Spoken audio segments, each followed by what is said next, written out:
Welcome to this introduction to Shaw Shorts by George Bernard Shaw. It's been directed by Paul Miller. The performance lasts for 90 minutes and runs straight through without an interval. It will be described for VocalEyes by William Elliot. Shaw Shorts is a performance of two short plays, How He Lied to Her Husband and Overruled by George Bernard Shaw. The plays run directly one after the other with a short pause to make slight alterations to the very simple setting. The auditorium of the Orange Tree Theatre is divided diagonally into two halves, with the audience seated on either side and spaced out at a COVID-safe distance.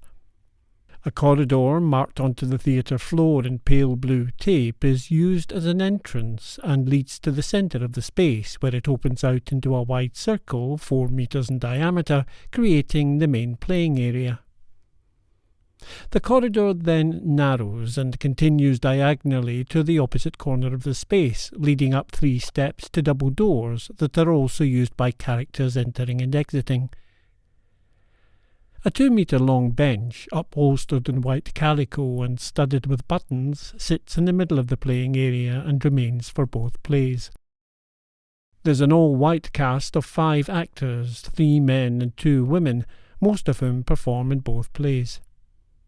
The costumes make a nod to the turn of the last century, with long flowing gowns and dinner jackets, and today in the form of blue jeans and t-shirts. In How He Lied to Her Husband, a small round glass-topped table sits on the edge of the circle. The table is set with a silk headscarf with a print of red flowers, a small round make-up mirror slightly bigger than the palm of a hand, and a diamond bracelet. There are 3 characters, a woman and 2 men. Henry Apjohn is a tall, broad-shouldered, cherubic-faced man in his late 20s, with neatly cut brown hair combed into a side parting. He stands tall, chin held high, wearing a salmon-pink dinner jacket trimmed on the lapels and cuffs with black silk.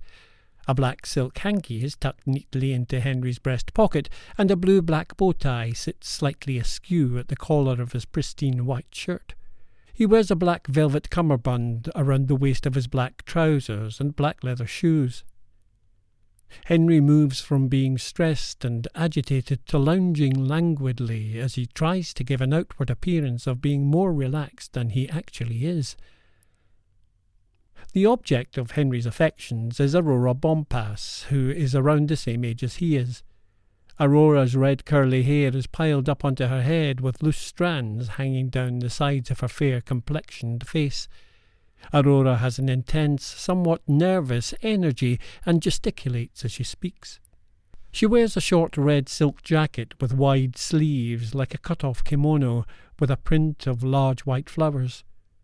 Under the jacket she wears a maroon-coloured velvet jumpsuit with wide flowing legs that drape to the floor over her bare feet, which have red painted toenails. She carries her red patent leather high-heeled sandals in her hand and stores them under the bench. Her fingernails are also painted to match the rich red of her clothes. Teddy Bompas is Aurora's husband, a stockily built man with curly shoulder-length hair tied back into a top knot and a full, neatly trimmed beard. Arriving from out of doors, Teddy removes his grey overcoat to reveal a grey wool waistcoat worn over a white shirt that's open at the collar. He wears a light brown belt around the waist of his blue jeans and complimentary brown brogue boots. A gold earring in his left ear catches the light as he moves. In the brief pause before Overruled, the small table is covered with a crisp white tablecloth and set with a vase filled with bright orange bird-of-paradise flowers. Overruled has 4 characters, 2 men and 2 women, all in their mid-30s. Gregory Lunn is over 6 feet tall and slender-framed. He's a fresh-complexioned man with thick brown hair perfectly coiffed to look messy and swept to one side. He wears a light blue polo neck sweater under a blue 2-piece suit and white trainers with purple socks. The object of Gregory's desire is Mrs. Juno, who stands to just about Gregory's shoulder height. Mrs. Juno had a slender figure and pins her wavy brown hair back over her ears, allowing the rest to fall to her shoulders. She wears a white sleeveless jumpsuit printed with a pattern of brown autumnal leaves and flowers.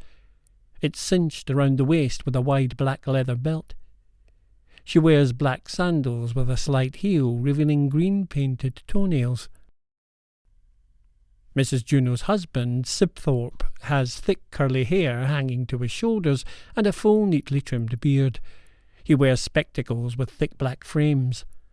His navy blue short-sleeved linen shirt hangs open, revealing a crisp white vest underneath with a necklace of wooden beads around his neck.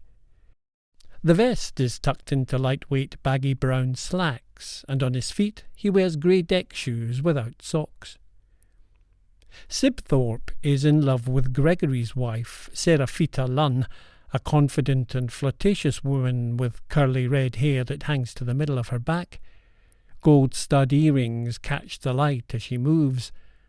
Mrs. Lunn wears a dark brown leather bolero jacket with the collar turned up stylishly. Beneath the jacket she wears an emerald green dress with a pattern of leaves that hangs to her calves. On her feet are thick-heeled, open-toed brown shoes. Cast and production credits. In How He Lied to Her Husband, Henry Apjohn is played by Joe Boland. Aurora Bompas, Dorothea Meyer-Bennett. Teddy Bompas, Jordan Mifsud. In Overruled, Gregory Lunn is played by Alex Batt. Mrs. Juno, Hara Yanis. Mrs. Lunn, Dorothea Meyer-Bennett. Sibthorpe Juno, Jordan Mifsud. The sound designer and composer is Elizabeth Purnell. Lighting design is by Mark Doubleday. The designer, Simon Daw. Shore Shorts was directed by Paul Miller.